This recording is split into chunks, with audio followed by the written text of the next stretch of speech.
Kim wants to start a business selling toy cars. It will cost her $100 to start the business, and the cost of making each car will be $3.50. She plans on selling the cars for $5.50 each. Part A, complete the table below to show the cost and revenue for each number of cars. So for 20, 40, 60, and 80 cars. Part B is asking us to write an equation using C and N to represent the cost and to represent the revenue. Part C, sketch these functions, so that's our cost and revenue functions, on the same set of axes. Part D, use the CAS to determine how many cars Kim must sell to hit the break-even point. So how many cars does she need to sell in order to make zero money but not lose anything either? And Part E, if she sells 100 cars, how much profit does she make? Let's start at the beginning. Part A. So she's selling toy cars. We've got our details. We want to complete the table showing the cost and revenue for each number of cars. We'll start with 20. We'll work through that together, and then I'll let you try 40, 60, and 80 yourself. So for 20 cars, first of all, let's figure out the cost. Well, initially, it's costing her $100. So she's got to pay that no matter what. So that's the upfront cost. And then 20 cars at $3.50 each. So the cost for all of the cars is $70. So in total, Kim's going to have to pay $170. That's the cost for creating 20 cars. And the revenue, which is just straight up, she's selling 20 cars for $5.50 each. 20 times 550, she's going to bring in $110. So her cost is $170, her revenue is $110. Try it yourself here for 40 cars.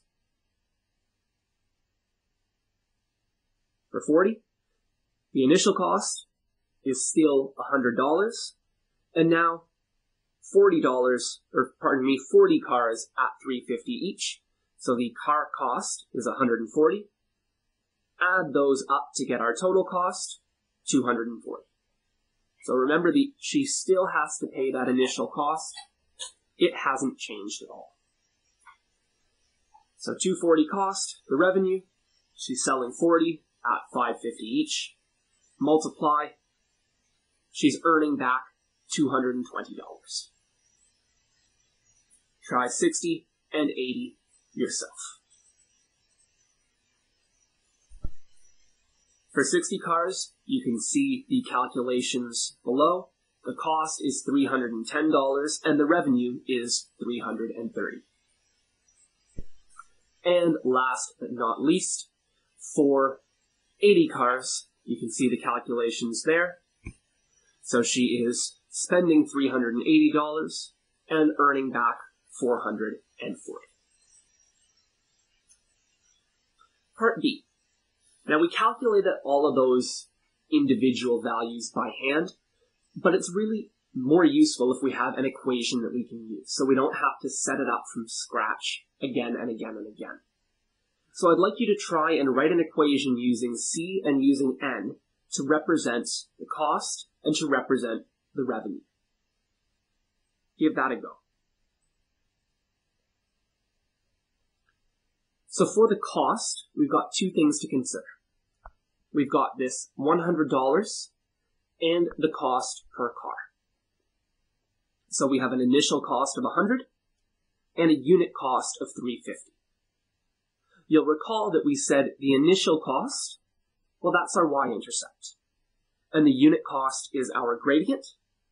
So if you've got that, you should be able to put that right into an equation.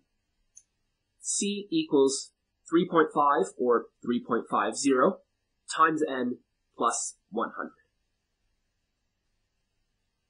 Have a go using the same logic to get the revenue. There's no initial cost, but the unit price is $5.50 per car. No fixed revenue here again. So, very simply, C is 5.5 times N. And there's no y-intercept again. There is no initial value. C is 0. We can write in plus 0 if we need to, but I don't recommend doing that. But that's what it is. Part C. Sketch these functions. Well, we've got two equations now. C equals 3.5n plus 100, and C equals 5.5n. You'll notice I've labeled my axes, number of cars, and then cost and revenue. So we could use our rules about graphing, start from the y-intercept, and then use our gradient. But we also have points on the graph. That's what we found in part A. So I put 2 points on the graph, 20, 110. That's telling us that when Kim made 20 cars, the cost in green is $110. And when she made 40 cars, the cost was $220. If I've got 2 points, I can draw a line through them. And I can do the same thing for the revenue. 20 cars, her revenue was $170. 40 cars, her revenue was $240. So if we draw lines through both of those points, label the graphs, there's our functions sketched. And again, I do not recommend using the gradients 3.5 and 5.5 here. It makes it really, really messy and really challenging to get an accurate graph done by hand. Part D. Use the CAS to determine how many cars Kim must sell to hit the break-even point. So what's this asking us here? It's asking us for the break-even point, which is where cost and revenue are the same. So what we need is to solve the simultaneous equations. C equals 3.5n plus 100, which was our cost, and C equals 5.5n, which is our revenue. Let's pull up the CAS and have a go at this. So we could do this graphically, or we can do it algebraically using a calculator. That's what I'm going to do here. So menu, algebra, solve system of equations, system of linear equations. 2 equations.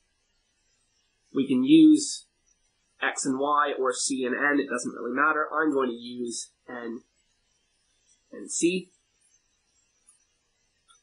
And my equations now are cost equals 3.5n plus 100, and cost, which in this case is really the revenue, is 5.5n. Press enter, and we get a solution here, 50 to 75. So let's go back and think about what that actually means. We have this solution, 50 to 75. 50, well, that's my n, and 275 is my c. We're being asked how many cars. So how many cars, does that represent the variable n or the variable c? It is the variable n.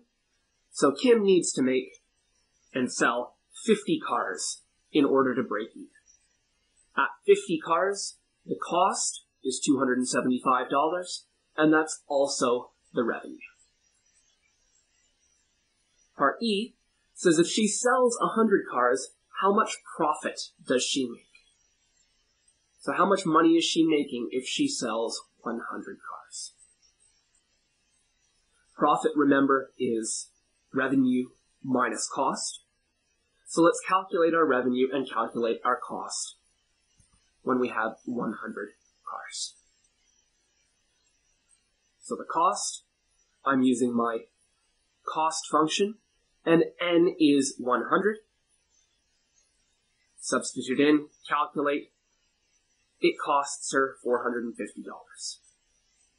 The revenue for 100 cars, again, n of 100.